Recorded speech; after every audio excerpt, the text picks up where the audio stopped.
नमस्कार दोस्तों, कैसे हैं आप लोग। 18 सितंबर 2020 के बर्निंग न्यूज़ डिस्कशन में आपका स्वागत है। आज की सारी इंपॉर्टेंट खबरें देखेंगे, क्या क्या है। 7-8 न्यूज़ इंपॉर्टेंट है, सारी की सारी बताऊंगा। आगे बढ़ने से पहले वही बातें, अगर लेक्चर की पीडीएफ चाहिए तो टेलीग्राम ग्रुप ज्वाइन करिए। मेरे साथ जुड़ने के लिए, कुछ बातचीत करने के लिए आप इंस्टाग्राम पे मुझे फॉलो करके मैसेज कर सकते हैं। साथ साथ मेरे द्वारा बनाई गई कुछ और वीडियोस को देखने के लिए, जैसे कि लेटेस्ट मैंने salient features of the Indian constitution पे एमसीक्यूज बना रखे हैं। फिर यूपीएससी जनरल स्टडीज पेपर 1 जो कि 2019 का पेपर आया था, उसकी मॉडल आंसर राइटिंग करा रखी है।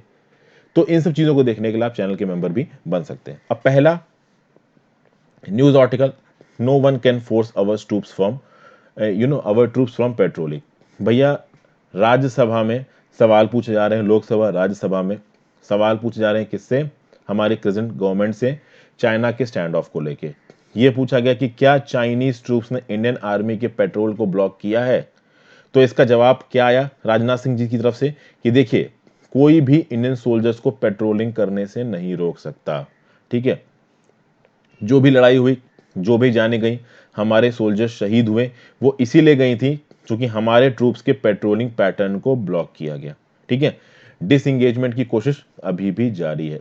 हालांकि बहुत सारे मीडिया आउटलेट्स जैसे कि द प्रिंट ये रिपोर्ट कर रहे हैं कि राजनाथ सिंह जी जब पार्लियामेंट में जवाब दे रहे थे इन सवालों का, तो उन्होंने कहीं पे भी इस बात का जिक्र नहीं किया कि 900 स्क्वायर किलोमीटर की इंडियन टेरिटरी चाइना के हाथ में चली गई है। 900 स्क्वायर किलोमीटर की टेरिटरी जहां पे चाइनीज फोर्सेस भी पेट्रोलिंग करती थी, इंडियन फोर्सेस भी पेट्रोलिंग करती थी, वहां पे इंडियन फोर्सेस की पेट्रोलिंग को फिलहाल के लिए बंद कर दिया है चाइनीज ने। अब ये सब बहुत से मीडिया आउटलेट्स रिपोर्ट कर रहे हैं, मैं तो आपको वही बताता हूं जो मीडिया आउटलेट्स में लिखा हुआ है। आप अपने हिसाब से अपनी स्वेच्छा से समझिए जो भी आपको समझना हो। आगे चलते हैं। Second, Pakistan to make Gilgit Baltistan a full fleshed province. आप यहाँ पे अगर मैप देखो दोस्तों, तो ये जो गिलगित बल्तिस्तान प्रोविंस है पाकिस्तान की, ये इंडिया का हिस्सा है जिसको पाकिस्तान ने इलीगली ऑक्युपाई कर रखा है। इसके थ्रू चाइना का चाइना पाकिस्तान इकोनॉमिक कॉरिडोर गुजरता है, जो उसके बेल्ट एंड रोड इनिशिएटिव का हिस्सा है। पाकिस्तान की तरफ से एक डिसीजन लिया गया है, पहले ये डिसीजन नहीं लिया गया उनकी तरफ से। हो सकता है कि कश्मीर इशू को लेके वो इंटरनेशनल फोरम में कुछ खास नहीं कर पाए हैं, तो अब शायद उनके पास यही ऑप्शन बचा हो। पाकिस्तान ने डिसाइड किया है कि गिलगित बल्तिस्तान, ये जो इनकी प्रोविंस है, इसके स्टेटस को हम एक फुल फ्लेज्ड प्रोविंस में कन्वर्ट कर देंगे। अभी के लिए एक स्पेशली एडमिनिस्ट्रेड एरिया है ये पाकिस्तान का, अब इसको फुल फ्लेज्ड प्रोविंस में बदल देंगे। तो इसके जवाब में इंडिया ने क्या बोला है कि देखिए, पूरी की पूरी जम्मू एंड कश्मीर की टेरिटरी, लद्दाख, ये जो गिलगित बल्तिस्तान का इलाका है, ये अभी के लिए यूनियन टेरिटरी ऑफ लद्दाख का इलाका है। और जो एक्सेशन हुआ था जम्मू एंड कश्मीर का इंडिया में, उस एक्सेशन के चलते ये पूरी की पूरी टेरिटरी इंडिया की है जिसको पाकिस्तान ने इलीगली ऑक्युपाई कर रखा है। तो गिलगित बल्तिस्तान का इलाका पाकिस्तान का, इसलिए पाकिस्तान को तुरंत इन इलाकों को छोड़ के चले जाना चाहिए। हालांकि अब वो होने वाला तो देखिए है नहीं। ओके, जो मिनिस्टर हैं कश्मीर के एंड गिलगित बल्तिस्तान अफेयर्स के, अली अमीन गंदापुर, इन्होंने क्या बोला है कि जल्दी ही उनके प्रधानमंत्री इमरान खान साहब ये आएंगे गिलगित बल्तिस्तान में और इसको फुल फ्लेज्ड प्रोविंस का दर्जा देंगे। फिर ये बोला गया है कि गिलगित बल्तिस्तान के लोगों को पूरी तरीके से रिप्रेजेंटेशन मिलेगा पाकिस्तान की कॉन्स्टिट्यूशनल बॉडीज में, उनको नेशनल असेंबली में रिप्रेजेंटेशन मिलेगा, सेनेट में रिप्रेजेंटेशन मिलेगा। तो इस तरीके की बातें कही जा रही हैं। तो जैसे कश्मीर के कॉन्स्टिट्यूशनल स्टेटस को इंडिया ने बदला है, शायद गिलगित बल्तिस्तान के कॉन्स्टिट्यूशनल स्टेटस को बदल के पाकिस्तान कुछ टिट फॉर टैट का जवाब देने वाला है। हालांकि इससे कुछ खास फर्क पड़ने वाला है नहीं। इंडिया ने साफ साफ पाकिस्तान के स्टेप को रिजेक्ट कर दिया, ये बोलते हुए ये जो गिलगित बल्तिस्तान की टेरिटरीज हैं ये हमारी हैं, जिस पर पाकिस्तान ने इलीगली कब्जा कर रखा है, तुरंत छोड़ के इनको वापस चले जाना चाहिए। ठीक है ना। इस टेरिटरी के थ्रू निकलता है मुकपोंदास स्पेशल इकोनॉमिक जोन, जो कि चाइना पाकिस्तान इकोनॉमिक कॉरिडोर का पास है। China Pakistan economic corridor China की जिनजियांग प्रोविंस को पाकिस्तान की बलूचिस्तान प्रोविंस में ग्वादर पोर्ट से जोड़ता है। अगर आप देखो दोस्तों, तो ये जो गिलगित बल्तिस्तान इलाका दिख रहा है, इसके इस तरफ आपकी जिनजियांग प्रोविंस है, ठीक है ना, यहाँ जिनजियांग है, नीचे की तरफ तिब्बत है और बीच में लद्दाख वाला इलाका आ जाता है, अक्सर चीन वाला, जिसको चाइना ने इलीगली ऑक्युपाई कर रखा है।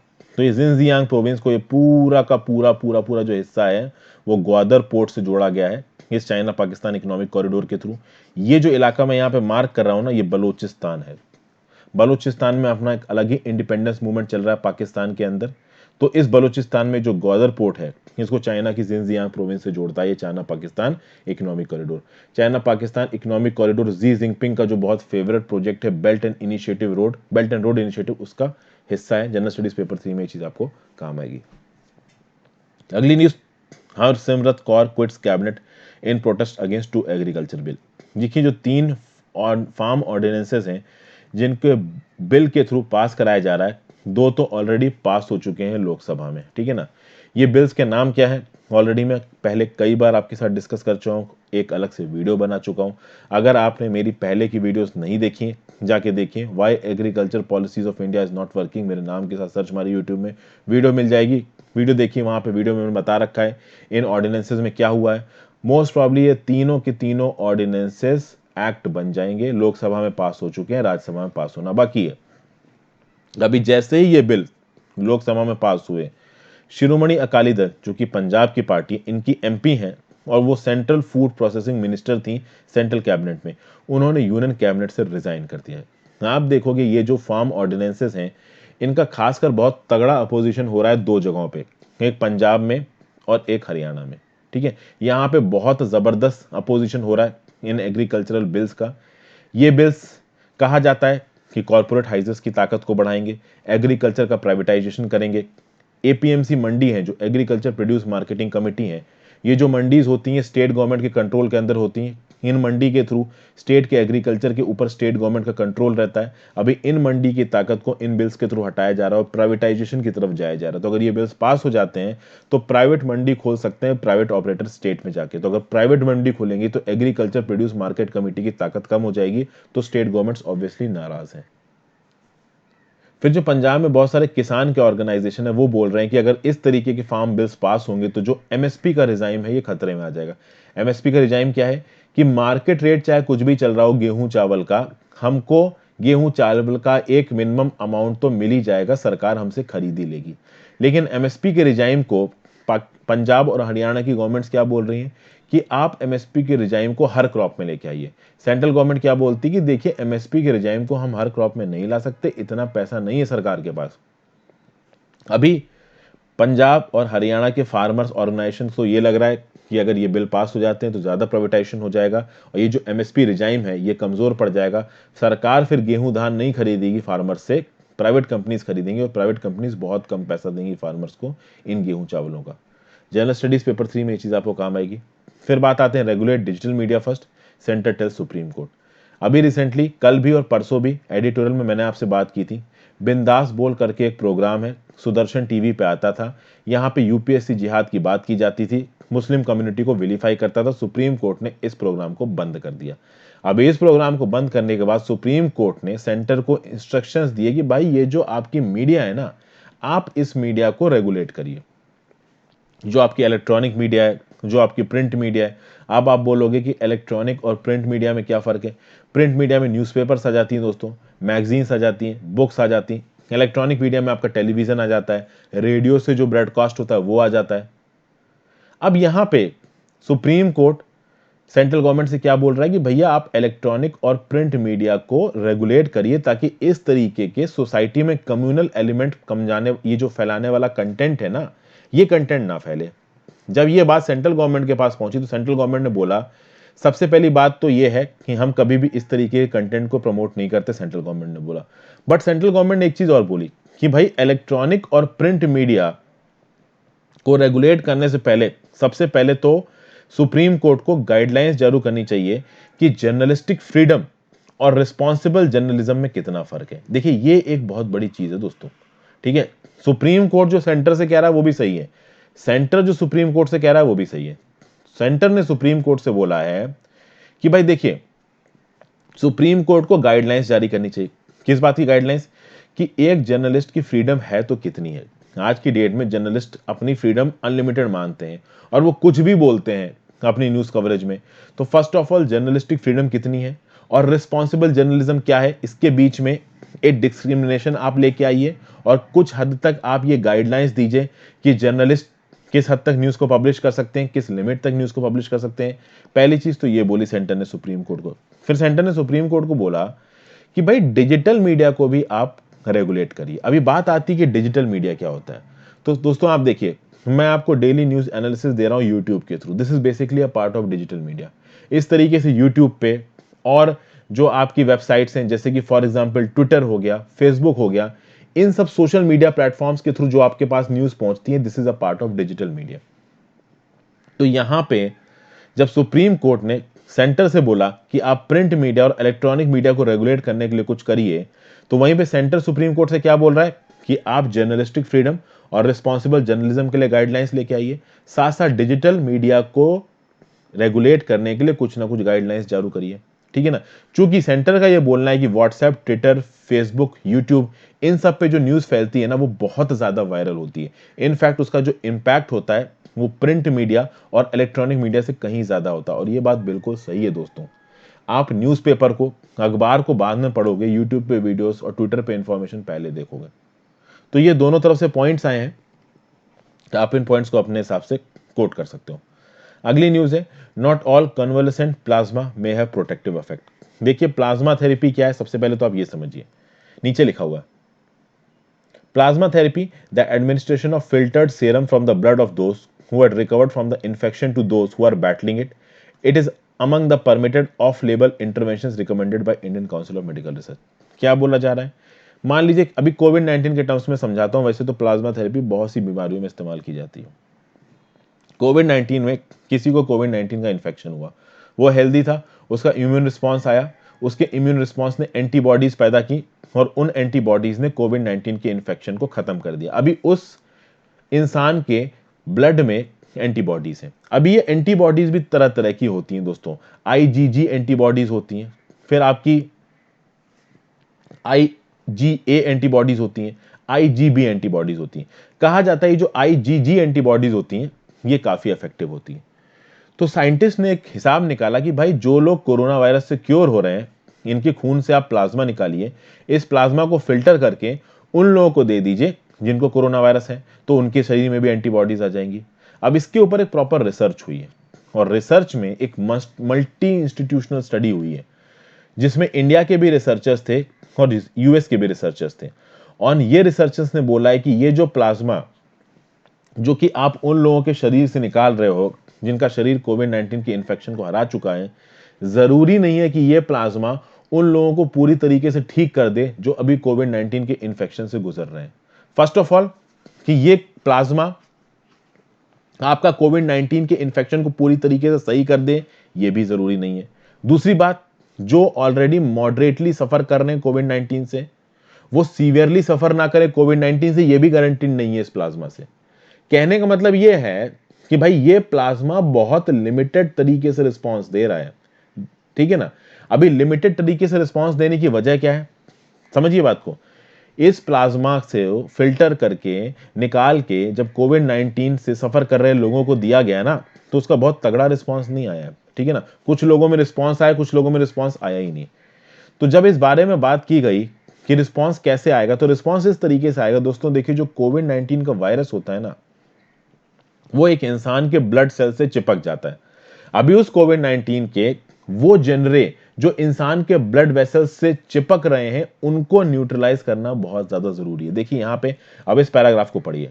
The latest study underscored that only those IgG antibodies that bind to the receptor binding region of the coronavirus spike protein, ये जो कोरोना वायरस स्पाइक प्रोटीन का जो रिसेप्टर बाइंडिंग रीजन है ना, ये रिसेप्टर बाइंडिंग रीजन जाके एक healthy person के ब्लड वेसल्स से चिपक जाता है और वो हेल्दी पर्सन को बीमार करता है। अभी कोरोना वायरस स्पाइक प्रोटीन के रिसेप्टर बाइंडिंग रीजन के साथ जो प्लाज्मा चिपकेगा, वहीं पे प्लाज्मा थेरेपी सक्सेसफुल होगी, नहीं तो वो प्लाज्मा थेरेपी फेल हो जाएगी। तो वायरस के रिसेप्टर बाइंडर रीजन के कहीं और रीजन में चिपकती हैं जाके एंटीबॉडीज, तो उनका कोई रिस्पांस नहीं होगा। इसीलिए डॉक्टर्स को यह हिदायत दी जा रही है कि प्लाज्मा थेरेपी को एसेस करते वक्त और प्लाज्मा थेरेपी को एडमिनिस्टर करने से पहले प्रॉपर केमिकल टेस्ट करिए और यह देखिए कि जो भी प्लाज्मा थेरेपी जिस भी पेशेंट में आप कर रहे हो, उसका रिसेप्टर बाइंडिंग पोटेंशियल क्या है। उसके बेसिस पे ही ये बात को आप डिसाइड कर सकते हो कि वो प्लाज्मा थेरेपी उस पर्टिकुलर इंसान में इफेक्टिव होगी कि नहीं होगी। अभी इसके लिए आपको पहले बहुत से टेस्ट करने पड़ेंगे। आपको जिस इंसान को आप उस प्लाज्मा थेरेपी को दे रहे हो उसके टेस्ट करके उसके जेनेटिक मेकअप को देखना पड़ेगा, जिससे आपने प्लाज्मा लिया है उसके जेनेटिक मेकअप को देखना पड़ेगा। तो बहुत सारी चीजें मैच कराई जाएंगी। तो किसी का भी प्लाज्मा उठा के किसी भी सफर करते हुए पर्सन में डाल दो, अगर उसका पॉजिटिव इफेक्ट होगा, ये जरूरी नहीं है। यहां पे एक और शब्द निकल के आ रहा है जिसको बोला गया प्लेसिड ट्रायल। ये प्लेसिड ट्रायल क्या है? A phase 2 open label randomized control trial to assess the safety and efficacy of convalescent plasma to limit the COVID-19 associated complications in moderate disease। मतलब वही जो मैंने अब तक आपको नाम कहानी समझाई कि भैया प्लेसिड ट्रायल ये होता है कि किसी एक क्योर हुए इंसान के खून से आपने प्लाज्मा निकाला और कोई इंसान जो इन्फेक्शन से गुजर रहा उसके अंदर आपने डाल दिया और फिर ये देखा कि वो कितना थेरेप्यूटिक इफेक्ट दे रहा है। इसको आप बोलते हो Placid trial. General studies paper 2 में ये चीज आपको काम आएगी। फिर एक छोटी सी न्यूज निकल के आ रही, नॉर्मल सी न्यूज है। इंडिया पाकिस्तान सार्क की मीटिंग को अटेंड करेंगे। रिसेंटली एससीओ की मीटिंग के दौरान national security adviser Ajit Doval meeting से वॉकआउट कर गए थे, क्योंकि जो पाकिस्तान के रिप्रेजेंटेटिव थे उन्होंने पीछे की तरफ जो नक्शा लगा रखा था उसमें इंडिया के एक बहुत बड़े इलाके को क्लेम कर रखा था, तो एनएसए वॉकआउट कर गए। अभी यह बोला जा रहा है कि जयशंकर साहब पाकिस्तान के फॉरेन मिनिस्टर शाह महमूद कुरैशी के साथ वीडियो कॉन्फ्रेंस के थ्रू बात करेंगे सार्क की मीटिंग पे। अभी वैसे तो इंडिया पाकिस्तान के रिलेशन बहुत खराब चल रहे हैं, लेकिन साउथ एशिया में कोविड-19 का पैंडेमिक बहुत तेजी से फैल रहा है। तो कहीं ना कहीं इस कोविड-19 के पैंडेमिक को हराने के लिए सारी कंट्रीज के बीच में एक एसोसिएशन होना जरूरी है, फ्रेंडशिप होनी जरूरी है। बात यह है कि पाकिस्तान और चाइना जैसी जो वाहियात कंट्रीज होती हैं उनके लिए कोविड-19 को हराने से ज्यादा और ग्लोबली अपनी रिस्पॉन्सिबिलिटी को निभाने से ज्यादा टेररिज्म को प्रमोट करना, ठीक है ना, और फालतू की बातों पर लड़ाई करना, ये उनके मेजर एजेंडे पे रहता है। ओके, तो मोस्ट प्रोबेबली इस मीटिंग में भी कुछ ना कुछ पाकिस्तान ऐसा जरूर करेगा कि ये फेल हो जाए। हालांकि उम्मीद बनाई जा रही है कि शायद कुछ अच्छा हो जाए, शायद कुछ अच्छा हो जाए, बट पाकिस्तान की डीलिंग में कुछ अच्छा हो जाए इसके चांसेस बहुत कम है। फिर यहां पे एक न्यूज निकल के आ रही है, US to strengthen relationship with India. देखिए, एनएससी की एक डायरेक्टर है, ठीक है ना। एनएससी क्या है? National security council. कहां की? यूएसए की। तो ट्रंप एडमिनिस्ट्रेशन में जो नेशनल सिक्योरिटी काउंसिल है उसकी जो डायरेक्टर है साउथ एंड सेंट्रल की, वो है लीजा कर्टिस। लीजा कर्टिस ने बोला कि देखिए यूएस और इंडिया के रिलेशंस आगे आने वाले समय में बहुत अच्छे होने वाले हैं। अभी तक इंडिया के रिलेशंस और यूएस के रिलेशंस अपने हाईएस्ट पोटेंशियल पे नहीं पहुंचे। ये पोटेंशियल बहुत बड़ा है और ये पोटेंशियल इस व्यू में बहुत ज्यादा बड़ा हो जाता है अगर आप चाइना के एग्रेशन को देखते हो एलएसी पे। या तो इंडिया और एलएसी, इंडिया चाइना का जो स्टैंड ऑफ चल रहा है ना लद्दाख में एलएसी पे, अगर उस एग्रेशन को देखते हो तो उस बैकग्राउंड में यूएसए चाइना के साथ आगे आने वाले समय में रिलेशन बहुत अच्छे करेगा। और कहीं ना कहीं कर्टिस मैडम का यह भी बोलना है कि इंडिया अपने नियर बाई विसिनिटी में बहुत से यूएसए के इनिशिएटिव्स को सपोर्ट कर रहा है। जैसे रिसेंटली मालदीव्स और यूएसए के बीच में एक डिफेंस एग्रीमेंट साइन हुआ। इस डिफेंस एग्रीमेंट को वेलकम किया इंडिया ने, क्योंकि कहीं ना कहीं ये डिफेंस एग्रीमेंट चाइना को काउंटर करता है इस जोन में, ठीक है। छोटी सी न्यूज है। फिर 8वीं न्यूज, USA keen on finalising BECA 2+2 dialogue. 2+2 dialogue होने वाला है अक्टूबर एंड में इंडिया और यूएसए के बीच में। क्या है BECA? Basic exchange and cooperation agreement for geospatial cooperation. देखिए 3 फाउंडेशनल एग्रीमेंट हो चुके हैं इंडिया और यूएसए के बीच में, तीनों बहुत इंपॉर्टेंट है। एक है LEMOA logistic exchange memorandum of agreement, दूसरा है COMCASA communications compatibility and security agreement, तीसरा general security of military information agreement GSOMIA. ये तीनों साइन हो चुके हैं। जिसोमिया का एक एक्सटेंशन जिसका नाम है द इंडस्ट्रियल सिक्योरिटी एनेक्स, ये लास्ट 2+2 डायलॉग पे साइन हुआ था। और फाइनली अगले 2+2 डायलॉग पे ये जो बेका एग्रीमेंट है ना ये भी साइन हो जाएगा। अब पहले तो देखते हैं कि बेका एग्रीमेंट से होगा क्या। This will enable the US to share advanced satellite and topographical data for long range navigation and missile targeting with India। तो भाई देखिए, अमेरिका की जो भी एडवांस्ड टेक्नोलॉजिकल प्रोग्रेस है सैटेलाइट के फील्ड में, टोपोग्राफिकल डाटा की फील्ड में, नेविगेशन की फील्ड में, मिसाइल टारगेटिंग की फील्ड में, वो इनसाइट्स वो इंडिया के साथ शेयर करेगा। इससे पहले जो चीजें साइन हुई है इंडिया यूएस के बीच में, उसमें क्या हुआ? तो एक है जिसोमिया एग्रीमेंट, जिसमें इंडिया को दर्जा दिया जाएगा स्ट्रेटेजिक ट्रेड ऑथराइजेशन 1, जिससे जो हाई टेक्नोलॉजी प्रोडक्ट्स होते हैं यूएसए के, उन हाई टेक्नोलॉजी यूएसए के प्रोडक्ट्स को इंडिया में एक्सपोर्ट किया जा सके। फिर क्लासिफाइड इंफॉर्मेशन को इंडियन मिलिट्री और यूएसए मिलिट्री के बीच में एक्सचेंज किया जा सके, ये बताया गया जिसोमिया में। फिर लेमोवा में क्या बताया गया, लेमोवा दोनों कंट्रीज को एक्सेस देता है कि भैया जो दोनों की मिलिट्री फैसिलिटीज है, यानी जो इंडिया की मिलिट्री फैसिलिटीज है और जो यूएस की मिलिट्री फैसिलिटीज है, दोनों तरफ की आर्मी एक दूसरे की मिलिट्री फैसिलिटीज को इस्तेमाल कर सकती हैं। उसके समय पे जो भी खर्चा होगा वो खर्चे का पेमेंट तुरंत ही हो जाएगा लेमोवा में। कॉम कासा क्या है, कॉम कासा है कि भैया India to procure transfer specialised equipment for encrypted communication for US origin military platform. तो यूएस के जो मिलिट्री प्लेटफॉर्म है C-17, C-130, P-81, इसके जो जबरदस्त कम्युनिकेशन इक्विपमेंट्स है ना, जिनमें हाईएस्ट लेवल की टेक्नोलॉजी इन्वॉल्व है, वो मिलिट्री इक्विपमेंट्स इंडिया यूएसए से प्रोक्योर कर सकता है। तो कॉम कासा, लेमोवा, जिसोमिया, इन तीनों का इंडिया को फायदा था, इंडिया साइन कर चुका है और बहुत जल्दी BECA ये भी इंडिया यूएस के साथ साइन कर लेगा।